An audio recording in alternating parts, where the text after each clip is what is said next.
19వ వచనం. మొదటి సమూయేలు గ్రంథము 30వ అధ్యాయము 19వ వచనం. దయచేసి పేజీ నెంబర్ చూడండి, 250.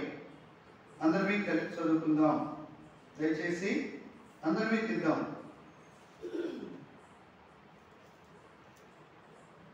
వాస్తవికంగా మనం ఈ విషయాన్ని చాలాసార్లు ఆరాధన బలవర్తనంలో చదివాం కదా, అవును కాదు? గుర్తుందా? దావీదు ఆ కుటుంబాన్ని అంతా తీసుకెళ్తాం, చాలాసార్లు ధ్యానించాం. అనుకోకుండా దేవుడు మనకు ఆ వాక్యమే ఇస్తా వచ్చాడు. ఒకసారి మోటో కాదు మరి వాగ్దానం చదువుకొని దాన్ని బట్టి ముందుకెళ్దాం. చదవండి 19వ వచనం. అందరం కలిసి చూద్దాం. కుమారులేమి కుమార్తెలేమి లోకుడు సొమ్మేమి వారు ఎత్తుకొని పోయి దానంతటిలో కొద్దిదేమి గొప్పదేమి ఏదియూ తక్కువ కాకుండా దావీదు సమస్తమును రక్షించెను. మోపిస్తారా? ప్రార్థన చేసుకుందాం. ప్రేమగల తండ్రి, స్తుతిస్తున్నాం ప్రభువా. ఏదైతే పోగొట్టుకున్నాడో దావీదు సమస్తమును సమకూర్చుకొనెను, సంపాదించుకొనెను, రక్షించుకొనెను. ఈ అనుభవంలో మరి పోయిన సంవత్సరం అంతట్లో ఏ ఏ విషయాల్లో మేము పోగొట్టుకున్నామో, ఏ విషయాల్లో మరి పరిస్థితుల్లో గడుపుతా వచ్చామో దాని అంతటినీ మరలా తిరిగి దావీదు అనుభవంలో మేము కూడా సమకూర్చుకుంటూ సంపాదించుకుంటూ మీరే సాయం చేయండి, రక్షించుకుంటూ సాయం చేయండి. చిన్నదేమి గొప్పదేమి, చిన్నదే కదా, పోతే ఇది అల్పమైంది, ఏముందిలే పెద్దగా అనేది మా మనసుకు రాకుండా దాన్ని కూడా మేము లక్ష్యం చేసే వారంగా మరి పైన వాటి మీదే కాకుండా కింద వాటి మీద అనగా భౌతికంగా ఆత్మీయంగా అన్ని విషయాల్లో మేము సంపాదించుకొని రక్షించబడే వారంగా సాయం చేయమని రాగలిగిన నీ ప్రియబిడ్డల బట్టి స్తోత్రాలు. ఆయా పరిస్థితులు కలిగి రాలేకపోయిన వారిని కూడా జ్ఞాపకం చేసుకోండి. మీరే నీ బిడ్డలో త్వరపడి రావడానికి సాయం చేయండి. పరిపాలనలో అనారోగ్యము ఆయా పరిస్థితుల్లో ఉన్న వారిని కూడా త్వరపడి రావడానికి సాయం చేయండి. పండుకోవాలని పరిస్థితులు ఉన్నాయి, ఆయా వారిని కూడా బలపరిచి తీసుకురండి. దీనిదాసులు కూడా జ్ఞాపకం చేసుకోండి. సిరితాడు మరుగు చేసుకుని వినోడికి ఘోరగా వాడబడుకు సాయం చేయండి. బైబిల్ స్టడీ కొరకై మమ్మల్ని సిద్ధపరచము. క్రీస్తు నామమున ప్రార్థించి వేడుచున్నాము తండ్రి. ఆమేన్. కాబట్టి ఇక్కడ మనం జ్ఞాపకం చేసుకోవాల్సింది ఏమని రాయబడతా వచ్చిందంటే, కుమారులనేమి కుమార్తెలనేమి దోపుడు సొమ్మునేమి వారు ఎత్తుకొని పోయిన దానంతటిలో కొద్దిదేమి గొప్పదేమి ఏదియూ తక్కువ కాకుండా దావీదు రక్షించుకొనెను, సంపాదించుకొనెను. ఇక్కడ మరి ఆ వాక్యం అంతా ధ్యానించుకోవడానికి సంవత్సరం సమయం ఉంది మనకి. అయితే ఇక్కడ కుమారులనేమి మొట్టమొదట గొప్పదేమి కొద్దిదేమి ఆస్తుల గురించి కాదులే కానీ అవి మనకి దేవుడిస్తానే ఉంటాడు. భూమి మీద టాటా, బిర్లా, అంబానీలు ఎంతో మంది ఉన్నారు కదా. ఆస్తులు కాదు కానీ మనకు కావాల్సింది ఏంటంట, దోపుడు సొమ్ము కూడా దావీదు సంపాదించుకున్నాడు. అయితే మనం సంపాదించుకోవాల్సింది ఎవరండి? మన బిడ్డలను. వారు మనకు బహుమానాలు, వారు దేవుడు మనకిచ్చిన స్వాస్థ్యాలు, వారిని సంపాదించుకోవాలి. ఇప్పుడు వాళ్ళని సంపాదించుకున్నాం, వాళ్ళకి కావాల్సిన ఆహారం ఇస్తాడా లేదా, వారికి కావాల్సినటువంటి అవసరం ఇస్తాడా లేదా అంటే మన దృష్టి దేని మీద ఒకసారి మొదలంటే దేని మీద? సంపాదించుకొనెను, సమకూర్చుకొనెను, రక్షించుకొనెను. తన కుటుంబాన్ని రక్షించుకున్నాడు. భార్యను ఏమన్నమాట చదవండి. ఎక్కడ? 3వ వచనం. దావీదు అతని జనులను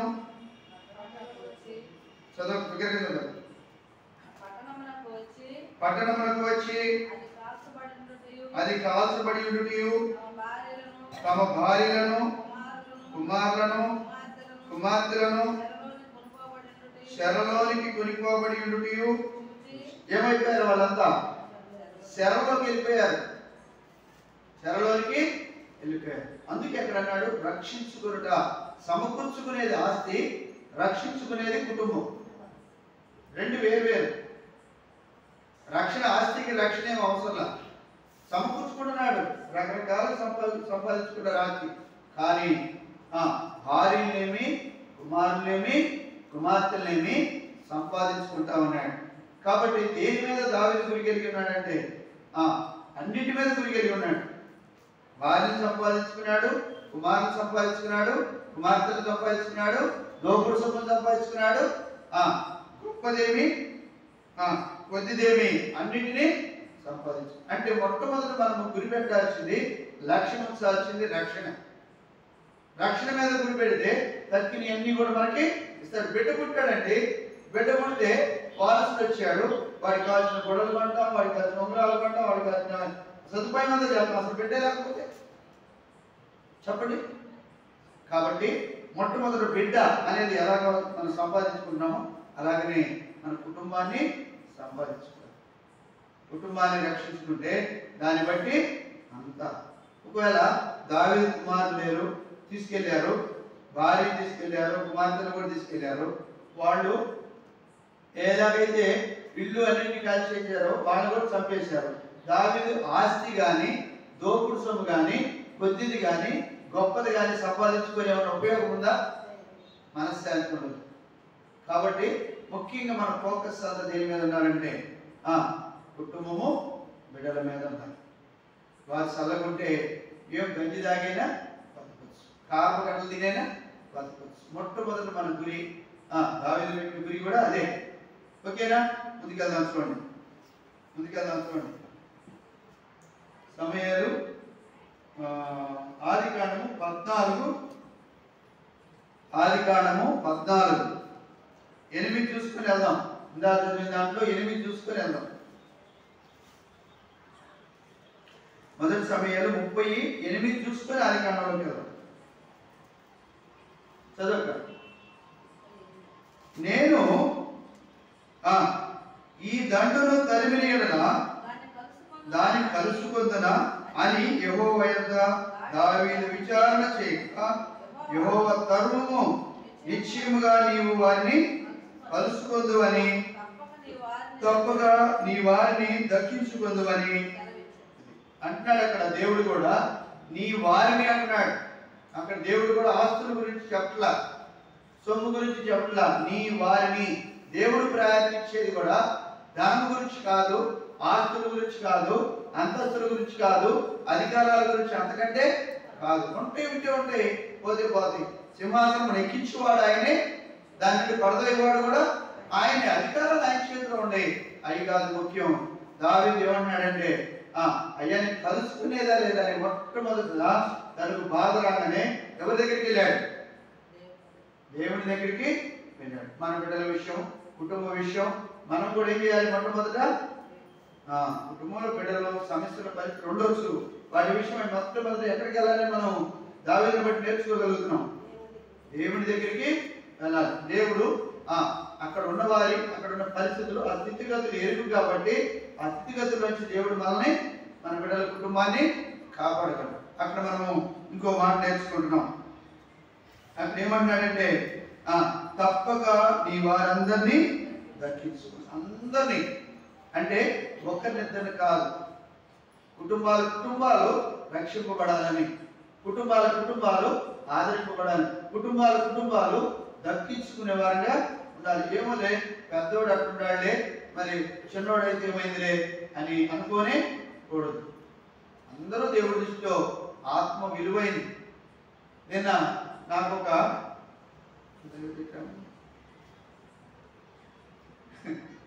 నిన్న ఫస్ట్ తారీఖు రోజు నైట్ 12:30 ఫోన్ ధన కొనుక్కున్నది. దగ్గర వాక్యం చెబుతున్నాడు, మనం ఆరాధన అయిపోయింది, మళ్ళీ తిరిగి వాక్యంలోకి వెళ్ళిపోయాం కదా.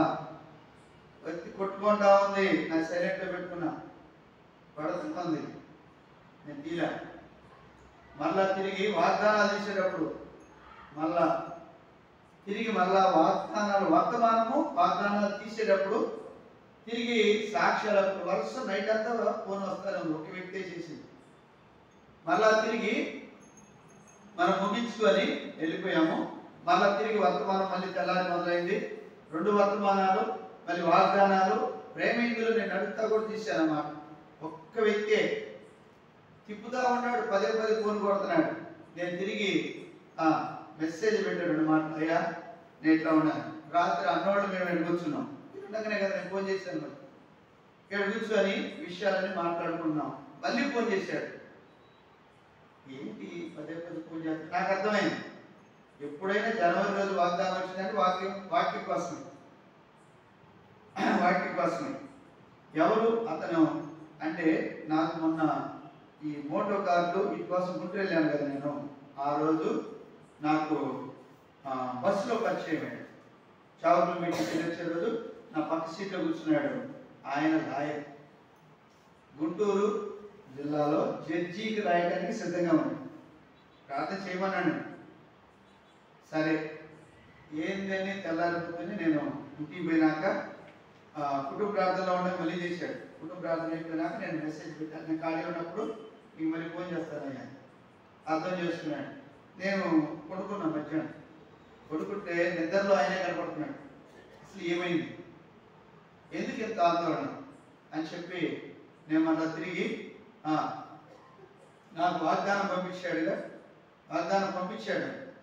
ఆ వాగ్దానానికి కావాల్సిన రెఫరెన్స్లు అన్నింటినీ ఎత్తి చూపి నేను ఫోన్లో ఎంత చెబుతానో దానికి సంబంధించిన రెఫరెన్స్లు అన్నీ పెట్టాక అవి చూసుకోకుండా ఉంటే నేను మళ్ళీ తిరిగి ఫోన్ చేశాను.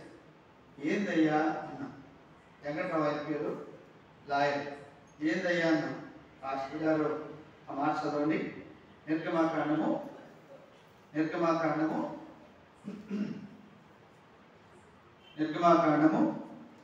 23:26 చివరి మాటలు చదవండి దయచేసి.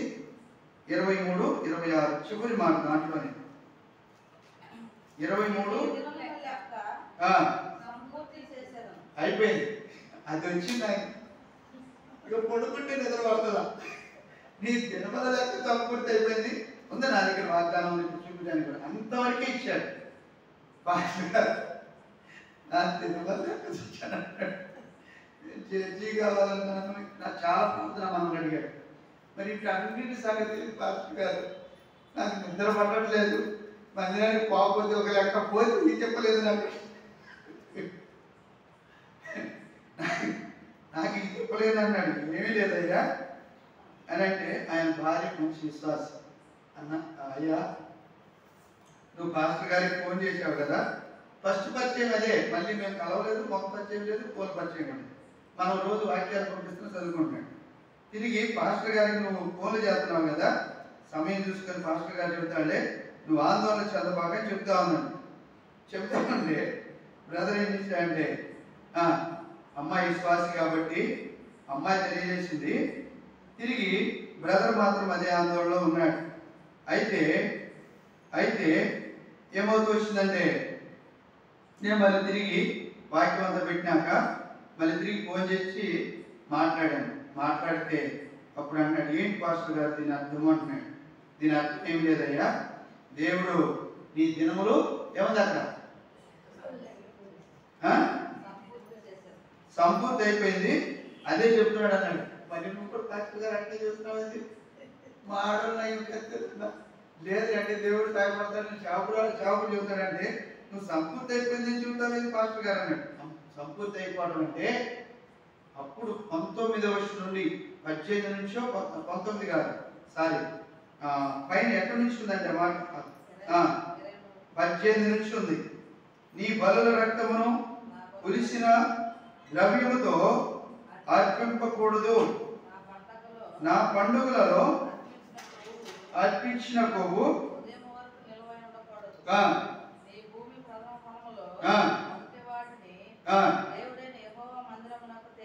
అడిగా నేను తెత్తనామయ్యాడు పాస్టర్ గారు, ఇప్పుడున్న పరిస్థితులు యాడ్ తెచ్చే నేనండి. సరే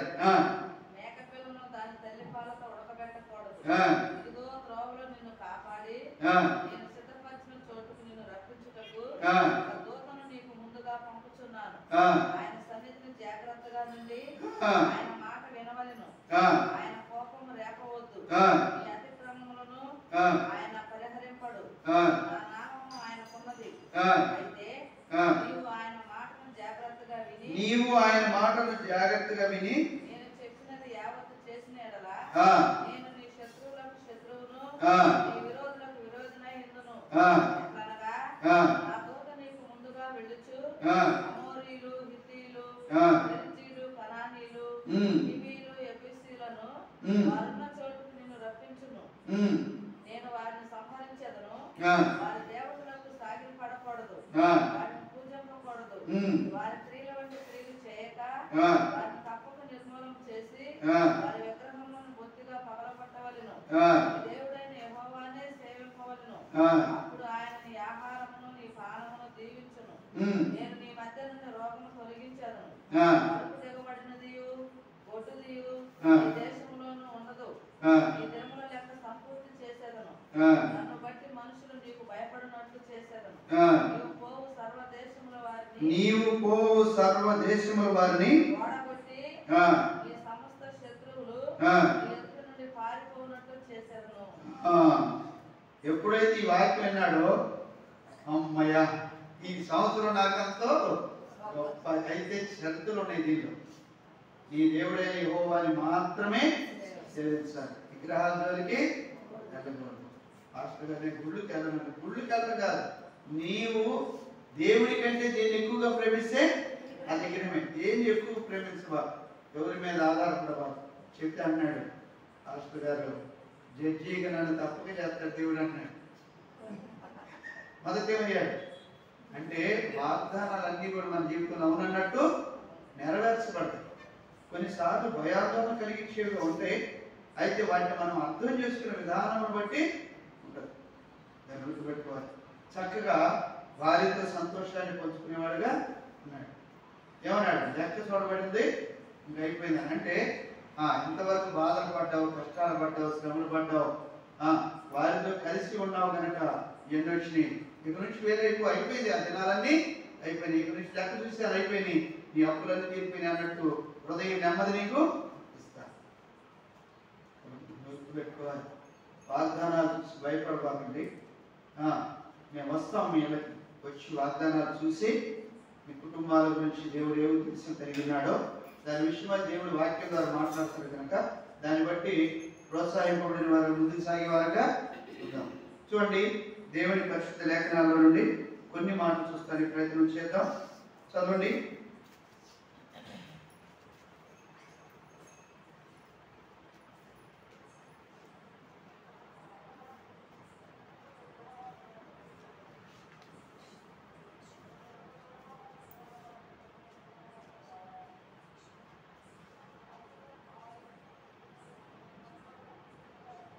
ఈరోజు మాట చూసుకొని నువ్వు సాగిపోయేవారుగా ఉందాం. దయచేసి చూడండి, మత్తయి సువార్త దేవుడు మనకు వాగ్దానాల ద్వారా ఈ సంవత్సరం ఇచ్చినటువంటి పోయిన సంవత్సరం మనకి ఇచ్చేసాము. నా శాంతిని మీకు అనుగ్రహించి వెళ్తున్నాను. ఇచ్చినటువంటి ఆ శాంతిలో నుండి కొన్ని మాటలు మనము ఈ సంవత్సరం కాదు, పోయిన సంవత్సరం చదవండి అన్నమాట. మత్తయి సువార్త 11:28. 11:28 చదవండి దయచేసి. ప్రయాసపడి భారము మోసుకొనుచున్న సమస్త జనులారా, ఆ, నా యొద్దకు రండి, ఆ. నేను మీకు విశ్రాంతి కలుగజేయుదును. మొట్టమొదట దేవుడు మనకి ఈ సంవత్సరం ఇచ్చిన ఆశీర్వాదం ఏంటంట? విశ్రాంతి.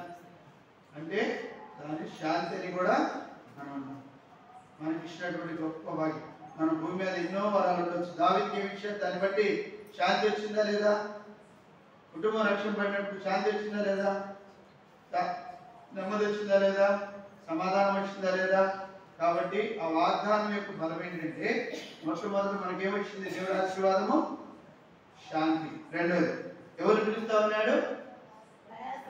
ప్రయాసం. పోయిన సంవత్సరం ఎంతో ప్రయాసపడ్డాం, కానీ ఇప్పుడు అన్నాడు నా శాంతిని మీకు ఇస్తాను. ఈ సంవత్సరం ఇచ్చే ఆశీర్వాదము నాకు అది. రెండోది చూద్దామండి, చెప్తుంది నేను తీసుకెళ్తాను. రెండోది చూద్దామండి, యోహాను సువార్త 4వ అధ్యాయము. యోహాను సువార్త 4వ అధ్యాయము 11వ వచనం తీసిన వారు చదవడం వచ్చేసి. మొట్టమొదటిది విశ్రాంతి, శాంతిని ఇస్తానన్నాడు. అప్పుడు ఆ స్త్రీ, ఆ, అయ్యా అయ్యా ఈ బావి లోతైనది, చేరుకొనుటకు నీకేమీ లేదే. ఆ జీవజలం ఎలాగూ నీకు దొరుకును. తానును తన కుమారులను పశువులను ఈ బావి నీళ్లు త్రాగి మాకిచ్చిన మన తండ్రి అయిన యాకోబు కంటే నీవు గొప్పవాడవా అని ఆయనను అడిగాను. అందుకు యేసు ఈ నీళ్లు త్రాగు ప్రతివాడును మరలా దప్పికొనును. ఈ నీళ్లు త్రాగు ప్రతివాడును మరలా దప్పికొనుడు. నేనిచ్చు నీళ్లు త్రాగు వాడెప్పుడును దప్పికొనడు. నేను వానికిచ్చు నీళ్లు నిత్యజీవమునకై వానిలో ఊరేడు నీటి పొక్కుగా ఉండునని ఆమెతో చెప్పాను. చూడండి, ఇక్కడ మనం జ్ఞాపకం చేసుకుంటే కింద వర్షం కూడా అంటున్నాడు, ఆ స్త్రీ ఆయనను చూచి, అయ్యా నేను దప్పికొనుకున్నట్లును చేరుకుంటకు దూరము రాకున్నట్లును ఆ నీళ్లు నాకు దయచేయమని అడుగుతా. ఆ నీళ్లు నాకు దయచేయమని అడుగుతా. ఏమంటాడు ఆయన?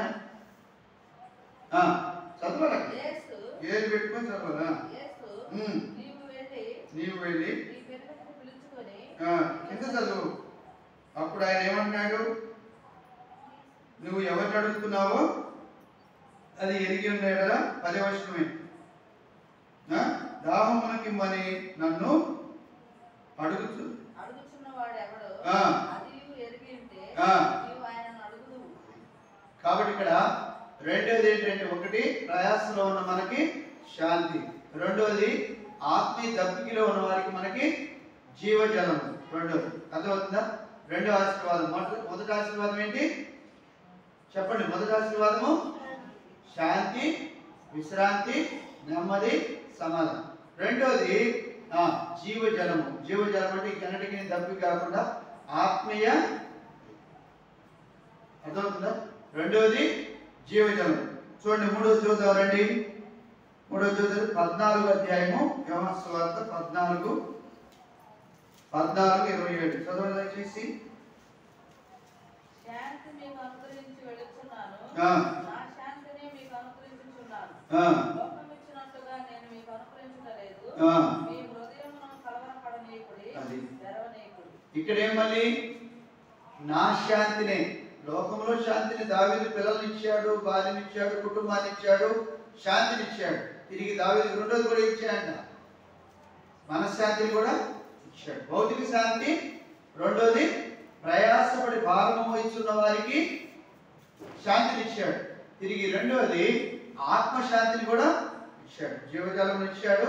జీవజలంతో పాటు లోకం ఇచ్చినట్లు కాదు, నా శాంతిని నేను మీకు అనుగ్రహించి పిలుచున్నాను.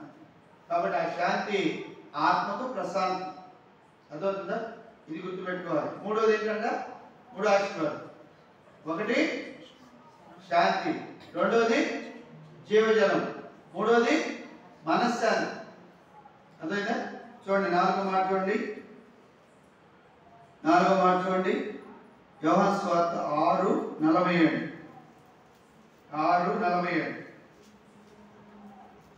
6:47. విశ్వసించువాడే నిత్య జీవము కలవాడు. జీవాహారము నేనే. మీ పితరులు అరణ్యములో మన్నాను తినునను చనిపోయారు. దీనిని తినువాడు చావకుండానట్లు పరలోకం నుండి దిగి వచ్చిన ఆహారం ఇదే. ఏ ఆహారం అంట? జీవజలం ఇచ్చాడు, మరి జీవాహారం ఏది? కాబట్టి 4వది ఏంటంట చెప్పండి, ఏది? జీవాహారం. అంటే బలలో సమృద్ధిగా పాల్పొందే భాగ్యం. 4వది ఈ జీవజలము అన్న దగ్గర యోహాను సువార్త 10వ అధ్యాయము అది ఎంత ఇచ్చాడు అనేది తెలియాలి కదా మనకు కూడా. 10వ వచనం, 10వ వచనం మధ్య భాగం నుంచి, గొర్రెలకు జీవమును కలుగుటకును అది సమృద్ధిగా కలుగుటకును నేను వచ్చిందని మీతో నిశ్చయముగా. సమృద్ధి. ఎప్పుడు వరకు? 2025 వరకు కాదు, 2025 వరకు కాదు. సమృద్ధి అయినటువంటి జీవజలం, జీవాహారం గురించి కూడా చూడండి మరొకసారి. ఏం చెప్తుంది? 51 మధ్య భాగం చదవండి, మొత్తం చదవండి. పరలోకము నుండి దిగి వచ్చిన జీవాహారము నేనే. ఎవడైనాను ఈ ఆహారము భుజిస్తే వాడు ఎల్లప్పుడూ జీవించును, మరియు నేనిచ్చు ఆహారము లోకమునకు జీవము కొరకైన నా శరీరమే అని మీతో నిశ్చయముగా చెప్పుచున్నాను. అంటే లోకము కొరకై అంటే అందరి కొరకై జీవజలము సమృద్ధిగా ఇచ్చాడు, ఆహారం కూడా సమృద్ధిగానే ఇచ్చాడు. ఎన్నో ఆశీర్వాదము చెప్పండి, ఎన్నోది? 4వది. చూడండి 12వ అధ్యాయము మత్తయి సువార్త 12 యోహాను సువార్త 12 25-26 చదవండి. తన ప్రాణమును ప్రేమించువాడు ఆ. దానిని పోగొట్టుకొనును. ఆ. ఈ లోకములో తన ప్రాణమును ద్వేషించువాడు ఆ. నిత్యజీవం కొరకు దానిని కాపాడుకొనునని ఆ. మీతో నిశ్చయముగా చెప్తున్నాను. దాన్ని కాపాడుకోవాలంటే మనం కూడా ఏం చేయాలి కూడా తెలియజేయాలి. అంటే మనం ఈ సంవత్సరం అంతట్లో ఎక్కడ రావాలి? నా ప్రార్థన మందిరంలో నేను వారిని ఆనందింప చేసేదను, వారు అర్పించు బలులను నేను అంగీకరిస్తాను. కాబట్టి ఇక్కడ మనం ఆ మాట పరిశోధన దయచేసి. తన ప్రాణమును ప్రేమించువాడు దానిని పోగొట్టుకొనును. ఈ లోకములో తన ప్రాణమును ద్వేషించువాడు నిత్యజీవం కొరకు దానిని కాపాడుకొనునని మీతో నిశ్చయముగా చెప్తున్నాను. 26 కూడా. ఒకడు నన్ను సేవించిన ఎడల నన్ను వెంబడింపవలెను. నన్ను వెంబడించవాలి, ఆయనతో పాటు నడవాలి. అప్పుడు నేను ఎక్కడ ఉండునో అక్కడ నా సేవకుడును ఉండును. ఆయన ఎక్కడ ఉంటాడో అక్కడ ఉండేటువంటి గొప్ప ఆశీర్వాదం మనకి ఇచ్చాడు. ఒకప్పుడు ఎక్కడో ఉండేవాడు, గడిచిన సంవత్సరంలో మరి మందిరానికి సరిగ్గా రాక పరిస్థితులు ఎన్నో. కానీ ఇప్పుడు అంటాడు నన్ను వెంబడించేవాడు నాతో కూడా ఉంటాడు. ఇప్పుడు ఇంకొక ఆశీర్వాదం ఏంటంటే ఆయనతో కూడా ఉండేటువంటి ఆశీర్వాదం. అందువల్ల చూడండి 6 చూద్దామండి. 6 చూద్దామండి. 6 దానియేలు గ్రంథము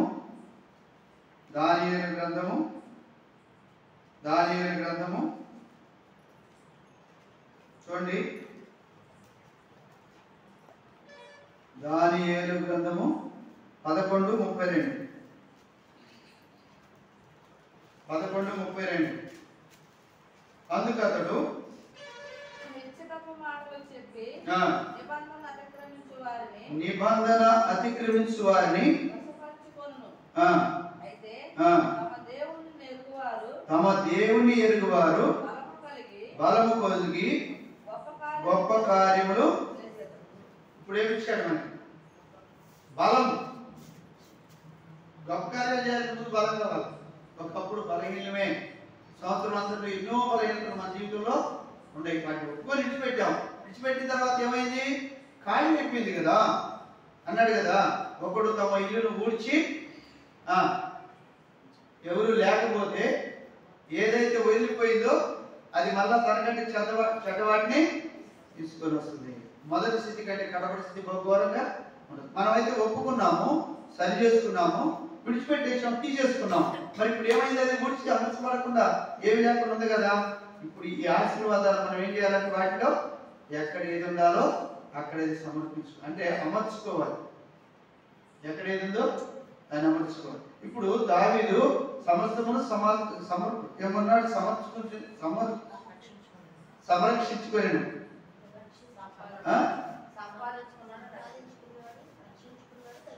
సమకూర్చుకున్నాడు, సంపాదించుకున్నాడు, రక్షించుకున్నాడు. ఇప్పుడు సంపాదించుకున్న దాన్ని మళ్ళీ తిరిగి ఇంట్లో సర్దుకోవాలా లేదా? ఇళ్ళని కాలిపోయినాయి కదా, మళ్ళీ తిరిగి కొత్త ఇంట్లోకి పోవాలిగా.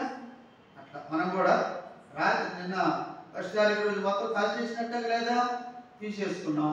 ఇప్పుడు కొత్త ఇంట్లోకి ఏం చేయాలి? సంపాదించుకున్న మళ్ళీ ఎట్లా సర్దుకోవాలి? శుభ్రంగా ఎట్లా జాగ్రత్తగా సర్దుకోవాలి. సర్దుకొని ఏం చేయాలి? ఈసారి దావీదు సర్దుకున్న తర్వాత అశ్రద్ధగా ఉంటాడా? అమ్మా మనం పోయినసారి నేను అశ్రద్ధగా ఉంటాను. యేసు ప్రభు చెప్పాడు కదా, నిమిషం మాత్రము నేను ఎలా ఉన్నానండి? నిమిషం మాత్రము నేను ఏదమర్చున్నాను. ఏమైందంట? సమస్తము పాడైపోతుంది. ఇక నుంచి నేను అలాగా యెషయా గ్రంథంలో అంటాడన్నమాట. కాబట్టి ఇప్పుడు దావీదు ఏం చేస్తాడంటే ఇక ఇంటిని భద్రంగా కాపాడుకుంటాడు. మరోసారి అవకాశము శత్రువుకి. మనం కూడా మరోసారి శత్రువుకి అవకాశం ఇవ్వకుండా ఏదైతే దేవుడి ఇచ్చిన ఆశీర్వాదాలు ఉన్నాయో వాటన్నిటిని కూడా ఏం చేయాలంటే యెహోవా కొరకు ఎదురు చూసేవారు నూతన మనం ఏం చేయాలంటే దావీదు ఎవరి కొరకు ఎదురు చూశాడా లేదా? దేవా మీరు పోనా వద్దా, పొమ్మంటావా వద్దా, పోతే నేను వాళ్ళని కలుసుకుంటానా లేదా, వాళ్ళు నాకు అప్పగిస్తావా లేదా, నేను పోగొట్టుకున్నానని నాకు మళ్ళీ ఇస్తావా లేదా అని దేవుడి కొరకు ఎదురు చూశాడా లేదా? దేవుడు ఏమని రాశాడు? మళ్ళీ చదువు దానియేలు గ్రంథం. యెహోవా కొరకు ఎదురు చూసేవారు నూతన బలము. కాబట్టి నూతనమైన బలాన్ని ఇచ్చాడు దావీదుకి. ఇంకా అక్కడి నుంచి వాటాలు లేకుండా కుటుంబాన్ని కాపాడుకున్నాడు, రాజ్యాన్ని అంటే తన ఉద్యోగము రాజు కాబట్టి చేశాడు. మనం పనివారమే, లేదా పనులు కావచ్చు, ఉద్యోగం కావచ్చు, ఇంకా ఏదైనా కావచ్చు, ఆ విషయంలో ఎలా ఉండాలంటే బలహీనులుగా ఉండకూడదు. అందరి విషయంలో కానీ తిరిగి అన్నాడు కదా, నన్ను వెంబడించేవాడు నేనున్న స్థలంలో ఉంటాడు. ఇప్పుడు ఆయన వెంబడించే వారంగా ఉండాలి అంటే ఏం కావాలి? మనకి బలము కావాలి. బలం కావాలంటే ఏం చేయాలి? ఆయన కొరకు ఎదురు చూసే వారంగా ఉండాలి. ఇది గుర్తుపెట్టుకోవాలి. ఆ మాట మళ్ళీ చదివితే బాగా చక్కగా ఉంటుంది. చదవండి మళ్ళీ. తమ దేవుని ఎరుగువారు, ఎరగని వారు కాదు, తమ దేవుని ఎరుగువారు బలము కలిగి గొప్ప కార్యములు ఏం చేస్తారంట? అల్పమైన కార్యాలు కాదు. దావీదు చేసిన కార్యాలు ఎవరు చేయలేకపోయారు. దావీదు దరిదాపు ఇంతమంది రాజులకు దావీదును బట్టి దావీదు లాగా దావీదు వలే అని చెప్పబడతా వచ్చింది. కానీ దావీదును మరొకరు చూపినే ఇదిగో దావీదు పలానోళ్ళ లాగా నడిచాడని ఎక్కడ లేదు. దావీదును కూడా లాగానే ఎంత నడిచాడు అంటే గొప్ప బలం కలిగి ఉన్నాడు. మనం కూడా ఆధ్యాత్మికంగా భౌతికంగా అన్ని విషయంలో కూడా ఎలా ఉండాలండి? బలంగానే బలహీనముగా ఉండకూడదు. ప్రార్థన చేసే విషయంలో కానీ, దేవుని స్తుతించే విషయంలో కానీ, దేవుని ఆరాధించే విషయంలో కానీ, దేవుని కీర్తించే విషయంలో కానీ, దేవుని మందిరానికి వచ్చే విషయంలో కానీ, దేవుడికి తిరిగి మన దశమాంసములు ఇచ్చే విషయంలో కానీ, దేవుని విషయంలో, దేవుడి ఇంటి విషయంలో నీకు ఏ పని అప్పగించాడో ఆ పని విషయంలో ఎలా ఉండాలండి? బలము కలిగి గొప్ప కార్యాలు చేసే వాళ్ళగా ఉండాలి. ఉన్నప్పుడు ఆయన అన్నాడు, నేనుండే స్థలంలో మీరు కూడా ఉంటారు. ఎందుకంటే ఆయన ఇక్కడ ఉన్నంత వరకు శరీరుగా ఉన్నాడుగా. శ్రమలు పడ్డాడా లేదా? కష్టాలు పడ్డాడా లేదా? శరీరంలో ఆయన కూడా రుగ్మతలు అనిపించి అలిసిపోయి యాకోబు బాగా దగ్గరికి వచ్చాడా లేదా? ఆకలి కొన్నాడా లేదా? మన వల్ల అన్ని అనుభవించాడు ఆయన. పాపం విషయంలో తప్ప అన్ని అనుభవించాడు. కాబట్టి ఆయన అంటాడు, మన శ్రమలో శ్రమలు అనుభవించినాడు కనుక మన శ్రమల విషయం ఆయన ఎరిగినవాడు. కాబట్టి ఆయన అనుసరించినప్పుడు మనం ఆ పరిస్థితుల్లో ఆయన ఎట్లా తప్పించుకొని బయటకు వచ్చాడో, వాటిని ఎలాగ జయించగలుగుతూ వచ్చాడో మనం కూడా అలాగనే జయించగలిగే వారంగా ఉంటాం. మనంతా మనకు పూర్తి ఎవరు లేరు కదా. ఆనాడు దావీదు ఉన్నాడు వాళ్ళకి, ఈనాడు మనకి యేసయ్య ఉన్నాడు. యేసయ్యని గురిగా పెట్టుకుంటే ఆయన ఎలాగ అన్నింటిని జయించాడో మనం కూడా అలా జయించేవారుగా ఉంటాం. ఏ కార్యాలు చేసేవారు ఉన్నారంట? గొప్ప కార్యాలు, లేదా అల్పమైన కాదు. దేవుడి బిడ్డలుగా దేవుడి స్థాయిలో కార్యాలు చేసేవారుగా ఉండాలి. లూకాసు వార్త 10వ అధ్యాయము, లూకాసు వార్త 10వ అధ్యాయము 19వ వచనం 20వ వచనం చదవండి దయచేసి. ఇదిగో పాములను తేళ్లను శత్రు బలమంతటి మీదను మీకు అధికారం అనుగ్రహించి ఉన్నాను, ఏది మీకెంత మాత్రం హాని చేయదు. చూసుకుని ముందుకెళ్దాం. ఏమి చేయాలి? మనకి చెప్పరేమి బలాన్ని ఇచ్చాడు, అధికారం కూడా ఇచ్చాడు. ఇప్పుడు మనం దాసులమా అధికారులమా? చెప్పండి. స్వతంత్రులమా దాసులమా? ఇప్పుడు అధికారంగానే ఉండాలి. భక్సింగ్ గారంట చనిపోయేంత వరకు కూడా ఆయన ప్రార్థన ఉండేదండి. బలవంతులుగా ఉండాలి, అధికారం కలిగి ఉండాలి, దేవుని ప్రభావములు కలిగి ఉండాలి. మనం అధికారమే, దేవుని బిడ్డలమే. భూమి మీద మనకు అధికారం ఉంది. అది ఈ లోక సంబంధమైంది, ఈ లోకంలో కనిపించేది కాదు. ఇది గుర్తుపెట్టుకోవాలి. 20వ వచనం చదువుమా.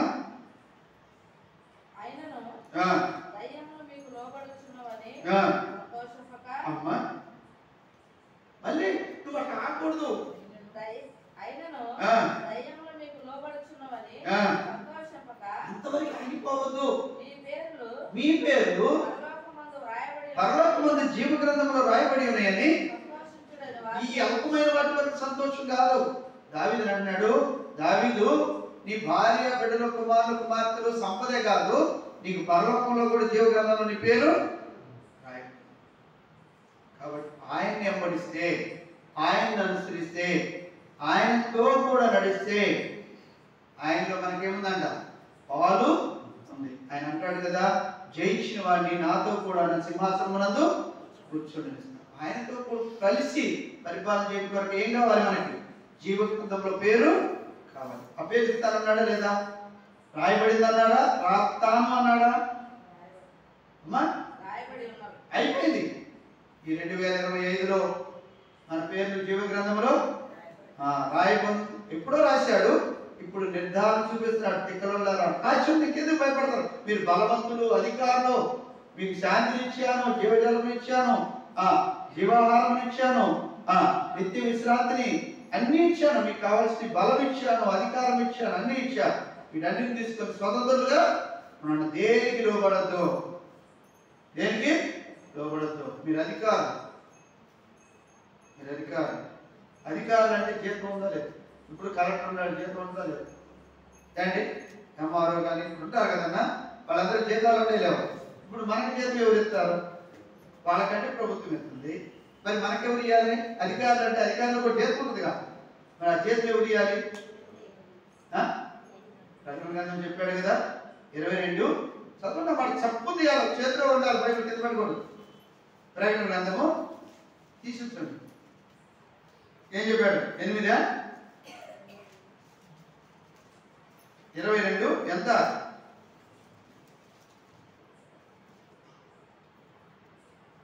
12 22 12 ఇదిగో త్వరగా వస్తున్నాను, వాని వాని క్రియల చొప్పున ప్రతి వానికి ఇచ్చుటకు. అమ్మా ఇప్పుడు ఆయన మన కొరకు సిద్ధపరచడానికి ఏం పోయాడా? దేనికి పోయాడు? పైకి. మనం ఎంత పని చేస్తే అంత జీతం. ఏ అధికారం పని చేస్తే ఆ అధికారానికి తగినట్టు. కలెక్టర్ జీతం కలెక్టర్ ఉన్నది, ప్యూన్ జీతం ప్యూన్కి ఉంటుంది, ఎంఆర్ఓ జీతం ఎంఆర్ఓకి ఉంటుంది, ఆర్ఐ జీతం ఆర్ఐకి ఉంటుంది. లేకపోతే ఎవరైనా సరే వారి వారి జీతాలు వారి వారికి తగినట్లు ఉంటాయి. అందుకే నేను సిద్ధపరిచిన జీతం నా యొక్క ఉంది, ఊరక చేయించుకోవడానికి పని. మనం అనుకుంటాం నా యొక్క ఉంది, చదువు మా మాట, నా యొక్క నేను సిద్ధపరిచిన జీతం నా యొక్క ఉన్నది, నా యొక్క ఉంది, నేను వస్తా తీసుకొని వస్తా అందరికి. ఆడ పోయినాక నాకు ఇన్నాళ్ళు చేశాను, నాకేముంది అనుకోవడానికి లేదు. ఆ జీతం ఇక్కడ పనికిరాదు మనకి. అమెరికా డబ్బులు మన దగ్గర పనికొస్తాయా ఏంటి? వాటిని మళ్ళీ మార్చాల్సిందే. అటువలే పరలోకంలో దేవుడు మన కొరకు సిద్ధపరిచినటువంటి ఆ జీతము ఈ భూమి మీద వాడకానికి పనికిరాదు. యేసు ప్రభు అన్ని పిల్లలు అడుగుతున్నాడు, ఏందయ్యా వాళ్ళు ఏంది నేను రాజు రాజు అన్నారు, నువ్వు వీధులకు రాజు అంటే నేను రాజునే, నేను రాజునే, మరి నీ రాజ్యం ఎక్కడా అని అంటే నా రాజ్యం ఏవో సంబంధమైంది కాదు, పర సంబంధమైంది. ఇప్పుడు మనము అధికారులం ఎక్కడంటే పర సంబంధమైన అధికారులని, ఆయన పంపించిన అధికారులు, ఆయన రాజ్యంలో పని చేస్తున్నాం, స్వార్థ చేస్తున్నాం, భారతదేశాలు ఇంకా ఎన్నో పరిస్థితులు వచ్చేట్లు, ఎన్నో ఎదిరింపులు, రాడదెబ్బలు, ఎంతో మంది మనం చూస్తా ఉన్నాం. సువార్తలు ఎంతో మంది కష్టం కనిపిస్తున్నారు కదా, ఇస్తున్నారు కదా. ఎందుకోసం అంటే జీతం కోసమే. వాళ్ళకి ఆ పని అప్పగించాడు, మనకి ఈ పని అప్పగించాడు, ఇంకొకరికి ఇంకో పని అప్పగించాడు. ఎవరికి ఏ పని అప్పగిస్తే ఆయా పనుల్లో మనం ఏం చేయాలంటే, నిన్న బాప్తిసాలు కూడా విన్నాం కదా, పని అప్పగించాడు, పరిచయం అప్పగించాడు, సేవ అప్పగించాడు. పని అప్పగించేది ఎవరంట? తండ్రి పని అప్పగిస్తాడు, పరిశుద్ధాత్మ దేవుడు సేవ ఇస్తాడు, ప్రభు ఏం చేస్తాడు? పరిచర్య ఇస్తాడు. కాబట్టి ఈ మూడు మనకి ఇచ్చాడు. ఎవరికి ఏది ఇచ్చాడో దానిలో మనకి జీతము ఉంది. కోరికను చేర్చుకోవడం. ఇంకా మనమే కొన్నిసార్లు ఎవరైనా పొలం పోయినప్పుడు, లేకపోతే ఎవరైనా బంధువులు పోతే మొమాట కొద్ది వరకు పని చేసి వస్తాం, వాళ్ళు చేయించుకుంటారు. మనవాడే కదా, కూలిస్తే ఫీల్ అవుతాడా అనుకుంటాం, కానీ ఆయన ఫీల్ అవుతాడని ఆపేవాడు కాదు. అన్నాడు కదా, ఉదయం వచ్చిన వారికి, మధ్యాహ్నం వచ్చిన వారికి, మధ్యాహ్నం 3 గంటలకు వచ్చిన వారికి 4 గంటల 5కి వచ్చిన వారికి సాయంత్రానికి వచ్చిన వారికి కూడా జీతం ఇచ్చాడు. నా ఇష్టము, సొమ్ము నాది. ఆయన అందరికీ రుణం ఉంచుకునేవాడు. నువ్వు కష్టపడిన కొలది ఆయన దొరికింది. పోగు చేసుకోవడమే, కష్టపడిన కొలది దొరికింది. కాబట్టి ఆ కష్టపడి మనల్ని ఏం చెప్తున్నాడంటే, నన్ను వెంబడించిన వాడు ఆయన వెంబడిస్తాడు. వెంబడించడం అంటే ఆయన ఎలాగ చేశాడో, ఎలాగ నడిచాడో, ఎన్ని పరిస్థితులు అనుభవించి మరణాన్ని జయించాడో, ఆయన వెంబడపోతే అనుభవించే ఆ అనుభవాలు మనము నేర్చుకోవచ్చు. ఇది ఎలాగ చేశాడు, ఆయన పోతే కదా మనకు తెలిసేది, అవునా? తింటేనే కదా రుచి తెచ్చేది. అటువల్ల ఆయన అనుభవాలు మనం తెలుసుకోవాలంటే ఆయన వెంబడించిన వారంగా ఉండాలి. ఆ వెంబడించినప్పుడు అనుభవాలు తెలుసుకుంటాం. ఆయనతో పాటు ఏం చేస్తామన్నాడు, ఏరుబడి చేస్తాం. ఆయన ఉన్న స్థలంలో ఉంటాం. ఆయన ఎక్కడున్నాడు? తండ్రి నాకు సింహాసనం ఇచ్చాడు, సింహాసనం పైన కూర్చొని ఉన్నాను. మనం కూడా ఆయనతో పాటు, ఆయన ఉన్న స్థలంలో అంటే ఆయనతో పాటు ఉంటామని చెప్పాడు. ప్రకటన 3:1 చెప్పాడు, 3:27 చెప్పాడుగా. కాబట్టి దేవుడు మన జీవగ్రంథంలో పేరు రాయించాను. ఇదిగో చూడండి, బలము కలిగి ఉండండి, బలహీనంగా ఉండబాకండి, శత్రువు తావివ్వకండి. మీరు అధికారులు, ఇది గుర్తిరిగే వారంగా ఉందాం. మనము తెలుసుకున్నాము. ఎవరితో ఏ వాగ్దానము ద్వారా మాట్లాడాడో ఆ వాగ్దానాన్ని ఎత్తుపట్టుకుని ప్రతి దినము ప్రార్థన చేయండి. కుటుంబంలో ఉన్నవారి వాగ్దానాలన్నీ అందరికీ తెలియాలి. ఎవరు మోకరించిన కుటుంబంలో ఉన్న వారందరి వాగ్దానాలు ఎత్తుపట్టుకోవాలి. దాంతోపాటు సంఘ వాగ్దానం, దాంతోపాటు సార్వత్రిక సంఘ వాగ్దానం ఎత్తిపట్టుకోవాలి. ఆయన నోటెడ్ అయి ఉండాలి మైండ్, అది గుర్తుపెట్టుకోండి. ఇంకో మాట చూద్దానండి.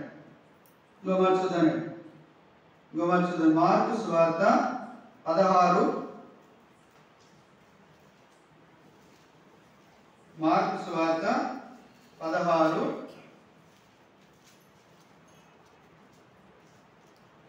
17, 18. మొదటి 17 చదవండి, తర్వాత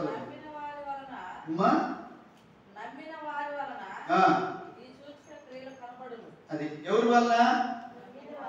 నమ్మిన వారి వల్ల అన్నాడు. అంతకుముందు ఆయనే సూచక్రియలు, మహత్కార్యాలు, గొప్ప కార్యాలు, ఘనకార్యాలు చేశాడు. ఇప్పుడు అట్లా నమ్మిన వారి వలన కలుగు అంటే అధికారం కలిగి ఉన్నప్పుడు మన ద్వారా ఆయన కార్యాలు చేయాలని ఆయన ఆత్మ ద్వారా మనల్ని బలపరుస్తూ ఉన్నాడు.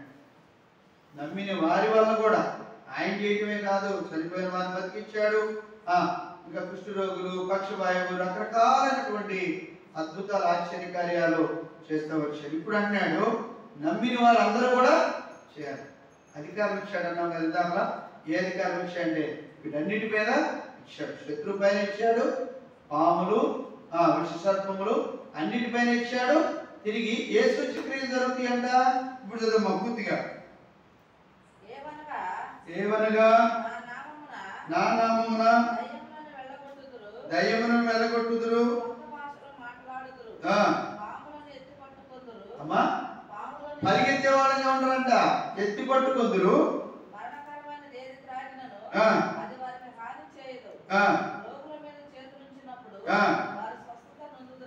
ఇది మనం జ్ఞాపకం చేసుకోవాలి. యేసు ప్రభు వారు పేతురంత జ్వరంతో ఉన్నప్పుడు ఆయన ముట్టినప్పుడు ఏమైంది? దేవాలయం దగ్గర పేతురు, యోహాను దేవాలయంలోకి వెళ్ళినప్పుడు కుంటి భిక్షగాడు అడుగుచ్చినప్పుడు నజరేయుడైన యేసుక్రీస్తు నామములో నీకు స్వస్థతగా శీఘ్రంగా కలుగును కాక చేత్తో పట్టుకో లేకపోతే ఏమైంది? ఆయనలో ఉంది ప్రభావము, ఆయన నామంలో కూడా ప్రభావం క్రియ చేస్తూ వచ్చాడు. ఈనాడు అది అక్కడెక్కడో ఆగిపోకుండా మనలో కూడా దేవుడు ఇచ్చినది గుర్తారు కదా. నాలో ప్రభావం ఉంది, నేను బలహీనుడను కాను. ఎవరు మర్చిపోయాయంటే నేను ప్రభు మనిషిని. మరి నీకు చేతులు ఎవరు ఇస్తున్నారు? ప్రభు ఇస్తాను. వస్తానన్నాడు ఆయన, వత్త తీసుకొస్తాడు. నాకు చాలా పోస్ట్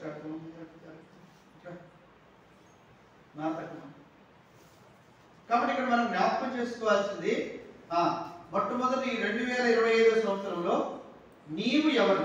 మనం చదువుకున్నాం చాలా సార్లు వాక్యాలు కూడా చెప్పాను. దాని వల్ల నీవు ఎవరు నేను అడిగినప్పుడు నేను విశ్వాసనే కాదు, దేవుని కుమారుని కుమార్తెని. దేవుని కుమారుని కుమార్తెని అంటే వారసత్వము, అధికారమే కాదు, వారసత్వము అధికారమే కాదు, బలము ఏమిచ్చాడు? ఆస్తి కాదు వారసత్వం అంటే. బలం ఇచ్చాడు, ఆహారం జీవజాలాన్ని ఇచ్చాడు, జీవాహారం ఇచ్చాడు, ఆశీర్వాదాలు కూడా ఇచ్చాడు, శాంతిని ఇచ్చాడు, మనశ్శాంతిని కూడా ఇచ్చాడు, జీవగ్రంథంలో పేరు ఇచ్చాడు. తిరిగి ఇంకేమి ఇచ్చాడు? గొప్ప కార్యాలు చేసే ఏది తప్పు చేయలే. ఇవన్నీ మన జీవితంలో ఇన్ని ఆశీర్వాదాలు నాకు ఇచ్చాడు ఈ 2025. ఇవన్నీ నేను చేయాల్సిన బాధ్యత నాకు అప్పగించాడు. ఇదిగమ్మా ఇది కొంచెం అడ్డుకున్నా ఇప్పుడు పెట్టినామంటే పోతుందా లేదా? చూసిందిగా. అంటే మనం కూడా ఆయన చెప్పినవన్నీ చూసేవారుగా ఉండాలి. చూడాలంటే ఏముండాలి మనకి? అమ్మా నమ్మకము, విశ్వాసం.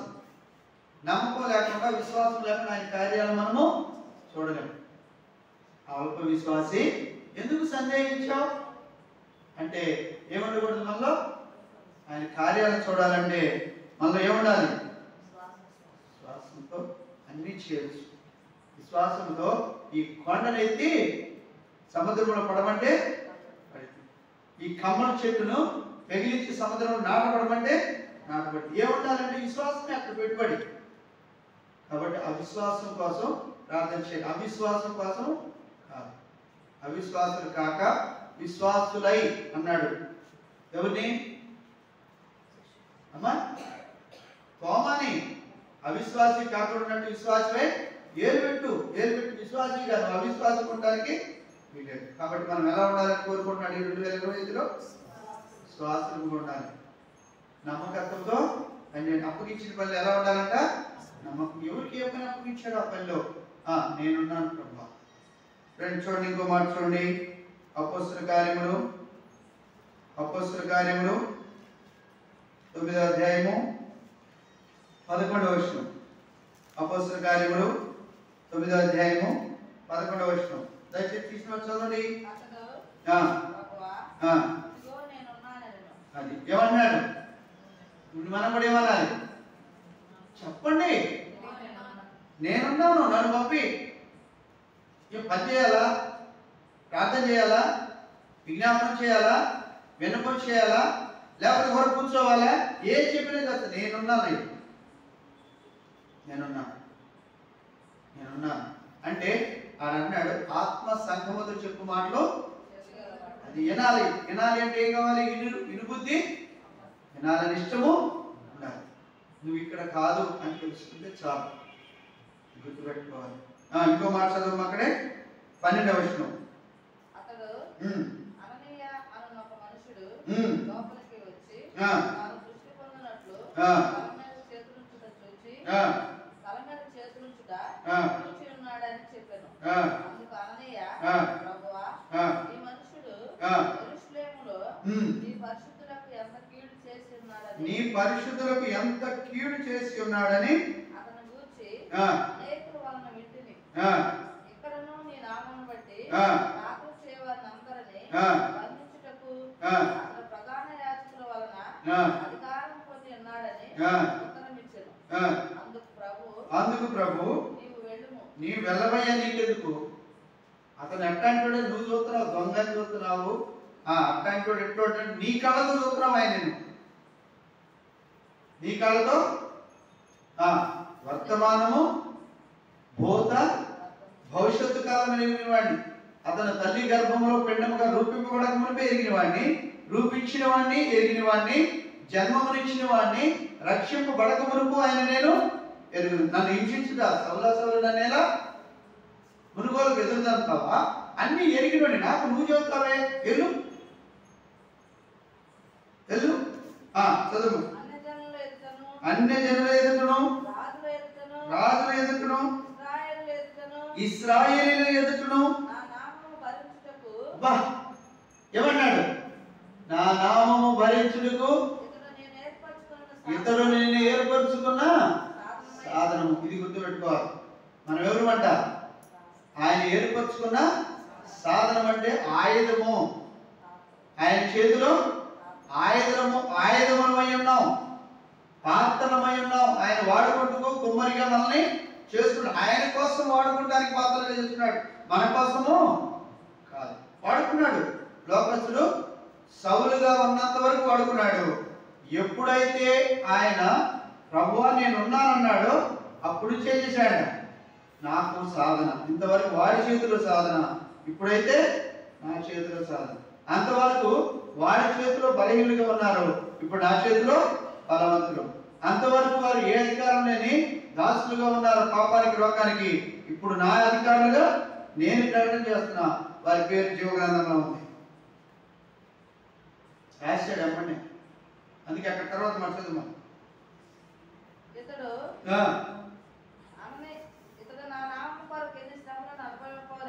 ఇతడు నా నామము కొరకు ఎన్ని శ్రమలు అనుభవింపవలెనో నేను ఇతనికి చూపుదునని అతనితో చెప్పెను. అననీయ వెళ్ళి ఆ ఇంట ప్రవేశించి అతని మీద చేతులుంచి ఏమన్నాడు? దుర్మార్గుడు అన్నోడే సౌలా సహోదరుడా. ఏమైపోయాడు? ఇప్పుడు మనమందరం ఏమైపోయాం? ఒకప్పుడు అట్లాంటిది ఇట్లాంటిది, అట్లాంటివాడు ఇట్లాంటివాడు, ఇప్పుడు సహోదరుడు అయిపోయాం. ఎవరిని బట్టి? దేవుడికి ఎంతైనా కృతజ్ఞత. ఎన్ని భేదాలు ఉన్నాయి మన మధ్య, లేవా? ఎన్ని భేదాలు, ఒకళ్ళొకళ్ళు విమర్శించుకోవడం, ఒకళ్ళొకళ్ళు రకరకాలు కులాలను బట్టి, మతాలను బట్టి, ఉన్నోళ్ళని లేనోళ్ళని, వాళ్ళు అట్టంటోళ్ళు వీళ్ళు ఎట్టంటోళ్ళు రకరకాలు. ఇక్కడ ఏమన్నాడు? సౌలా. ఎందుకు సహోదరుడు అన్నాడు?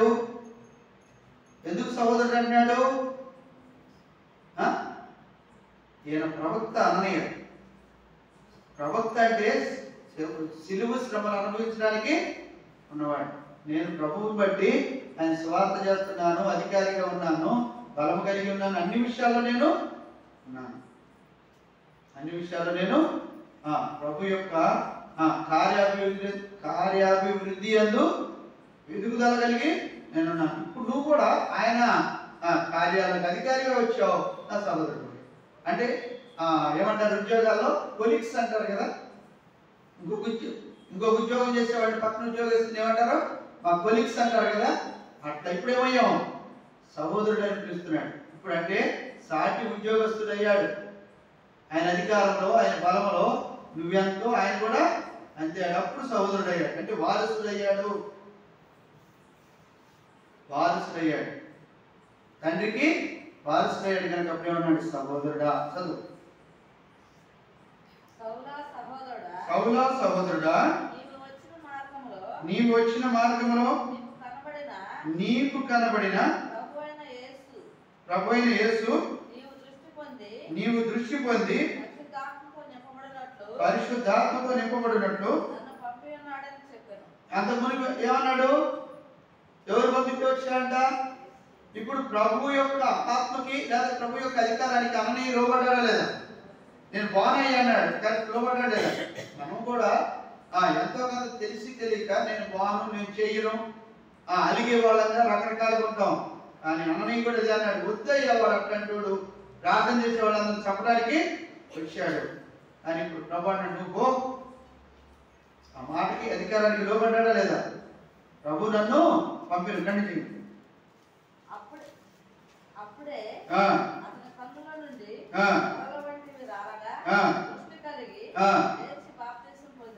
ఇప్పుడు అతను బాప్తిసం పొందాలంటే ఇప్పుడు ఏం చేయాల్సి వచ్చింది? అన్న ఏం చేయాల్సి వచ్చింది? అక్కడ అట్లా కాదు. దేవుడు నన్ను, ప్రభు నన్ను పంపాడని లోబడ్డాడు కనుకనే అతను కూడా బాప్తిసము కొంచెం అడ్డుకాల ఇతను రాలేదనుకో, ఇవాళ పంపించుకుంటాడు, అది వేరే విషయం. కానీ సౌలుకి అక్కడ బాప్తిసం ఉండేది కాదుగా. అంటే ఒక మనిషికి రక్షణ ఉండేది కాదు. మనం కూడా లోబడితే, చెప్పండి, మనం కూడా లోబడితే అనేకులకు రక్షణ, అనేకులు సౌలు, అనేకులు పౌలుగా మార్చబడతారు, అనేకులు సంఘంలో చేర్చబడి సహోదరులుగా చేయబడతారు. కానీ ఏం చేయాలి? మనము వ్యతిరేకించే వారిగా ఉండకూడదు. ప్రభు గర్దించినప్పుడు ఏం చేయాలంట? లోబడే వారిగా ఉండాలి. లోబడే వాళ్ళు ఏం చేస్తాడు? రాబడి ఆశీర్వదించేవాడుగా, దీవించేవాడుగా, వాడుకునేవాడుగా ఉంటాడు. చూడండి 7వ మాట చూసుకొని ప్రార్థన చేసుకుందాం. చూడండి 7వ మాట చూసుకొని ప్రార్థన చేసుకుందాం. అపోస్తలుల మత్తయి సువార్త 16:17. మత్తయి సువార్త 16:17. చివరిగా మాట చూసుకొని ప్రార్థన చేసుకుందాం. సమయం చక్కగా ఇచ్చాడు దేవుడు మనకు సరిపోను. 16:17. అందుకు యేసు సీమోను బరియోనా నీవు ఇది ఎప్పుడు ధన్యుడు? అధికారానికి లోబడినప్పుడు ధన్యుడు. అంటే ఆశీర్వదింపబడిన వాడు. ఈ 7 అంతల ఆశీర్వాదాలు మనం పొందాలంటే ఏం చేయాలంటే దేవునికి, ప్రభు అధికారానికి ఒప్పుకోవాలి, లోబడాలి. అంత మాత్రమే కాదు, ఆయనను అనుసరించి నడుచుకున్నప్పుడు ఆయన ఏమన్నాడు? నేనుండు స్థలంలో వారు ఉంటారు. ఇప్పుడు ఆ మాట పొడిగించండి, పూర్తిగా చదవండి. పరలోకమందున్న నా తండ్రి ఎవరు బయలుపరుస్తారంటే మనకి అధికారం ఇచ్చాడు, బలం ఇచ్చాడు. నాకు చదువు లేదయ్యా, నాకు తెలియదయ్యా, నేను ఇతరులకు ఏం చెప్పేదయ్యా అంటే ఏమంటాడు అక్కడ? పరలోకమందున్న నా తండ్రి ప్రత్యక్షపరిచాడు, కానీ ఇది నీ వల్ల కలిగింది మనం చెప్పలేము. మత్తయి సువార్త 10వ అధ్యాయము, మత్తయి సువార్త 10వ అధ్యాయము అంటే పట్టుకొని ఇక్కడ రండి. 22వ వచనం. మత్తయి 20. మీ తండ్రి ఆత్మ మీలో ఉండి మాట్లాడుచున్నాడే కానీ మాట్లాడేవారు మీరు. ఎంత గొప్ప భాగ్యం! మీ తండ్రి ఆత్మ మీలో ఉండి మాట్లాడుతున్నాడు కానీ మాట్లాడేవారు మీరు కాదు. కాబట్టి నేను అనే పదం రానంత వరకు, చెప్పండి, నేను అనే పదం రానంత వరకు ఆయన అధికారం, ఆశీర్వాదం మన పైన. ఎప్పుడు నేను అనే పిలక వచ్చిందనుకో బయటికి తొంగి చూస్తేమైతే ఎలిక కొలుగులో ఉన్నంత వరకు బాగానే ఉంటుంది. బయటికి రాగానే ప్రమాదం కాదా?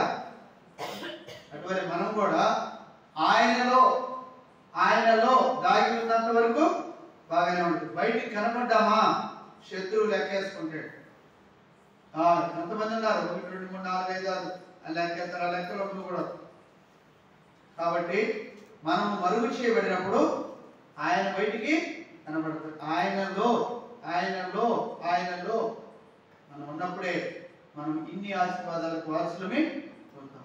ఇప్పుడు చెప్పండి, ఈ అనుభవాలన్నీ దావీదు జీవితంలో జరిగినా లేదా? ఆ రోజు ఈ సంతోషం అంతా అనుభవించాడా లేదా? చెప్పండి. ఇప్పుడు సంపాదించుకున్నాడా, రక్షించుకున్నాడా లేదా? సమకూర్చుకున్నాడా లేదా? సమకూర్చుకుని ఇన్ని అనుభవాలు పొందాడా లేదా? కాబట్టి మనం కూడా ఆ వాగ్దానము మన జీవితంలో కూడా నెరవేర్చబడాలంటే మనం ఏం చేయాలంట?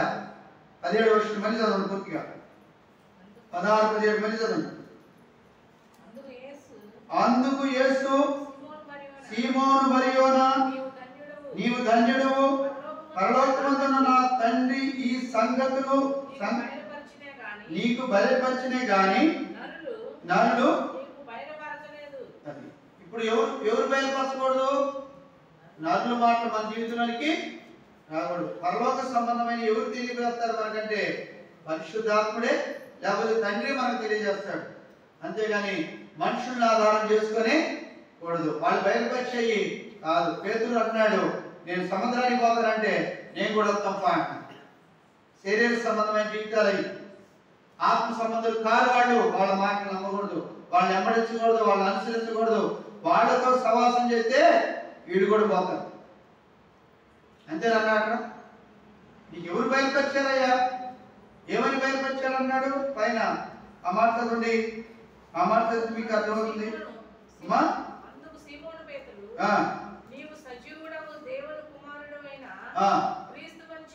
ఎవరు చెప్పారు మాట? పరలోకమందున్న దేవుడు చెప్పాడు. అది గుర్తుపట్టాలని మనకు తెలియదు.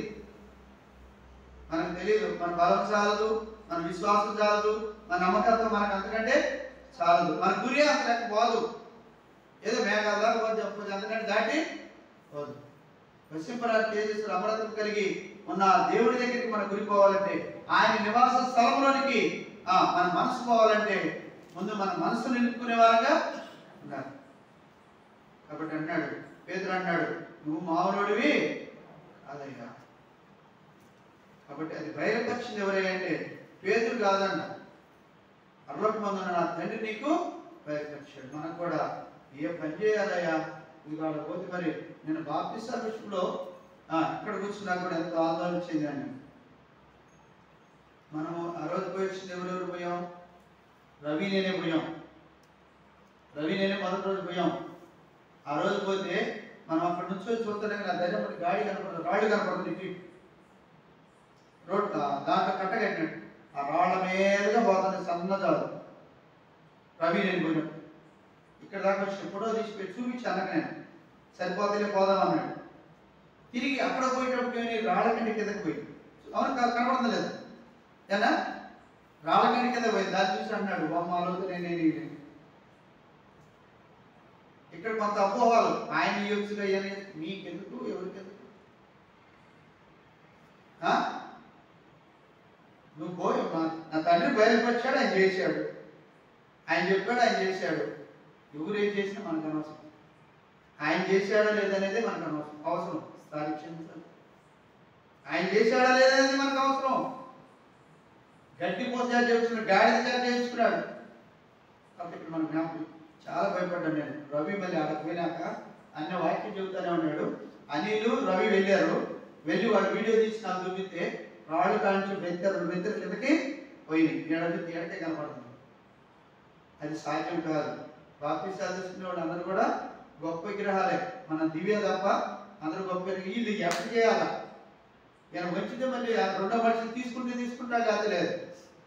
మళ్ళీ ఎక్కడ చేయాలి ప్రభు అని ఇక్కడ కూర్చొని ప్రార్థన చేసుకుంటా పోతే బండిలోనే నన్ను ఇక్కడే అడిగాడు, దుప్పటి తెచ్చావా అని అడిగాడు. పక్కన ఉన్నప్పుడు తల్లిలో ఉన్నప్పుడు అన్న కూడా దుప్పటి తెచ్చావంటే అన్నకు నేను తేలేదయ్యా, మీరు తెస్తారు కదా ఎప్పుడు, నేను తేలేదన్నా. మరి అంటే ఇప్పుడు అందులో బాప్తిసం చేయాలంటే సరే వాళ్ళ ఇంట్లోకి వెళ్ళాం. అది తీసుకొచ్చినాక దాన్ని కూడా వద్దన్నాడు. మామూలుగా అయితే ఇది ఎప్పుడు కప్పుకునేవాడుగా అది కూడా వద్దన్నాడు. అంటే ఏమైనా అర్థం అంటే దేవుడి కార్యాలు వేరే ఉంది.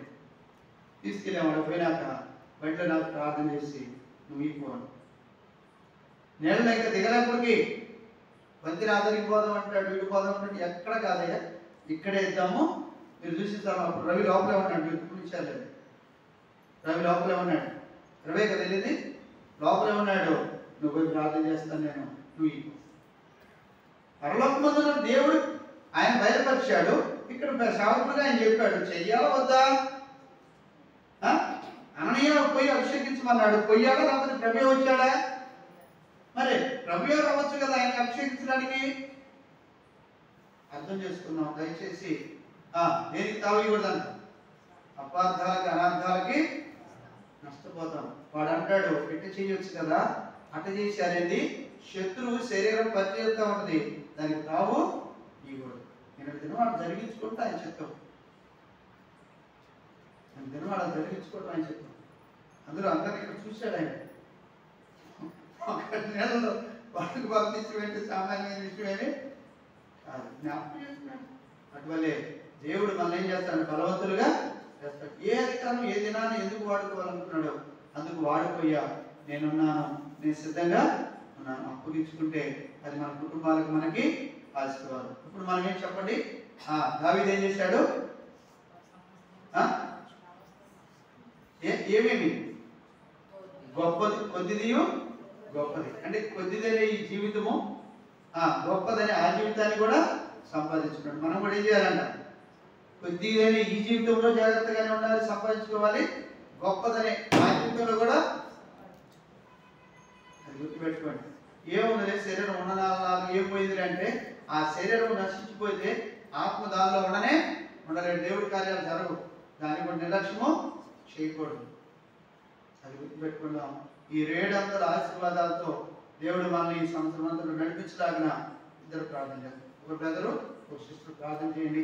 చేసిన పనులన్నింటి బట్టి స్తుతిస్తూ, దేవుడు చేసిన మేళ్ళన్నింటి బట్టి స్తుతిస్తూ, తీసుకున్న వాగ్దానాలు కూడా నెరవేర్చుకోవడం కొరకే ప్రార్థనలో జ్ఞాపకం చేస్తూ ఒక బ్రదరు ఒక సిస్టర్ చాలు. ప్రార్థన కొడుకు కాదు.